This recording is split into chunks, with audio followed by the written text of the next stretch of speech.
పవన్ కళ్యాణ్ గారు ఎప్పుడు కూడాను తెలంగాణ కోటి రత్నాల వీణ అనేవారు. తెలంగాణలో కానీ ఆంధ్రాలో కానీ ఏ విపత్తు వచ్చినా, వరదలు వచ్చినా, కరోనా వచ్చినా, ఇంకేది వచ్చినా ఫస్ట్ నిలబడే వన్ అండ్ ఓన్లీ పర్సన్ ఎవరు? పవన్ కళ్యాణ్ గారు. నిజంగా మీరు అన్నట్టు తెలంగాణ ప్రజలకి పవన్ కళ్యాణ్ మీద ద్వేషం ఉన్నట్టయితే నిన్నగాక మొన్న వరంగల్లో హనుమకొండ ఒక నిరంజన్ అనే అబ్బాయికి ఫ్యాన్ బాయ్కి హెల్త్ బాగాలేదంటే వెళ్ళినప్పుడు అక్కడ మనం సునామీనే చూసాం.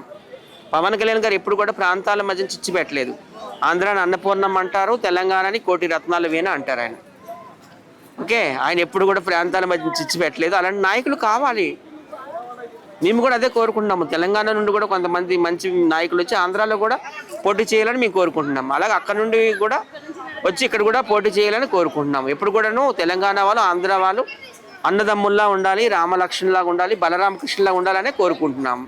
దురదృష్టవశాత్తు ఆంధ్రాలో కొన్ని మతతత్వ పార్టీలు ఉన్నాయి. ఎప్పుడు హిందువుల మధ్యన క్రైస్తవుల మధ్యన చిచ్చులు పెట్టే పార్టీలు అవి.